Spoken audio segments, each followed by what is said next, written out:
मला असं वाटतं की भाऊ, जसं तुम्ही म्हटलात की अनेक खात्यांमध्ये आपण काम केलेलं आहे, अनेक पॉलिसी डिसिजन मेकिंग मध्ये आपली निर्णायक भूमिका राहिलेली होती आणि आपण अनेक गोष्टी रेव्होल्युशनरी अशा कन्सेप्ट ज्या आहेत त्या लोकांसमोर आणल्या आणि त्या आज इम्प्लिमेंट होत आहेत सर्वत्र.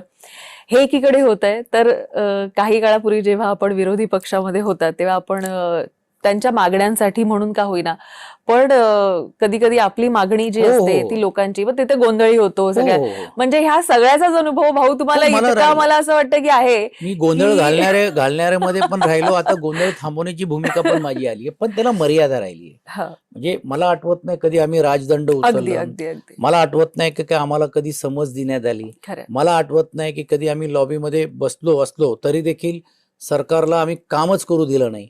आपली एक प्रथा असते आणि मिळालेल्या लोकशाही पद्धतीने जो आपला अधिकार असतो तो बजावण्याचं काम हे आपण नेहमी करत असतो. आणि शेवटी आम्ही ज्यावेळी तिकडे भांडतो, हे कोणाचे प्रतिनिधी म्हणून भांडतोय?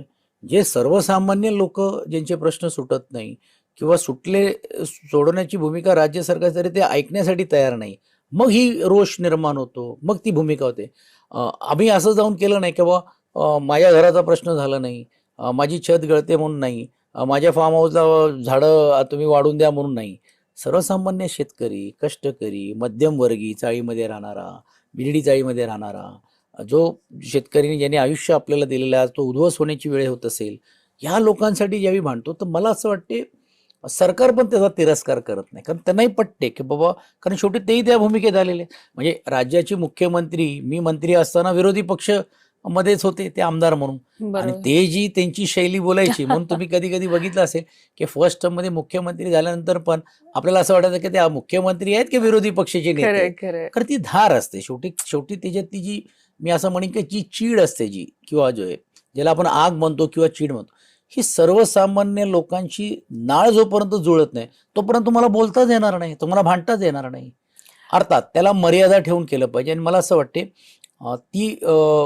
ती वेळच येऊ द्यायची नसेल तर त्यांना जास्तीत जास्त बोलायला द्यायला पाहिजे. त्यांची बाजू समजून घेतली पाहिजे. ऐकून घेतली आणि पाहिजे. त्यांची बाजू योग्य असेल तर सरकारला विनंती केली पाहिजे. सरकार ऐकलं नाही तर सरकारला निर्देश द्यायची पण ताकद असली पाहिजे. बरोबर. हे पीठासीनचं काम आहे. बरं, मला असं वाटतं की ज्यावेळी तुमचं नाव डिक्लेअर झालेलं, तुमच्या सकट म्हणजे शिवसेनेसोबतच इतर पक्षांमध्ये देखील एक आनंद होता की आता एक वेगळ्या पद्धतीचं वातावरण हे विधान परिषदेमध्ये पाहायला मिळणार आहे. आणि लोकांना आनंद या गोष्टीचा होता की भाऊ आहेत, त्यामुळे किमान बोलायला मिळेल. नाही नाही, त्याचा ते फायदा घ्यायला सुरुवात झालेली आहे.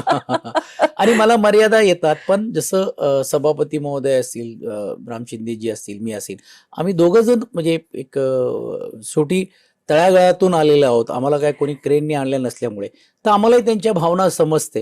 आणि मला असं वाटते दोन्ही मिळून चांगल्या रीतीने सभागृह आम्ही चालू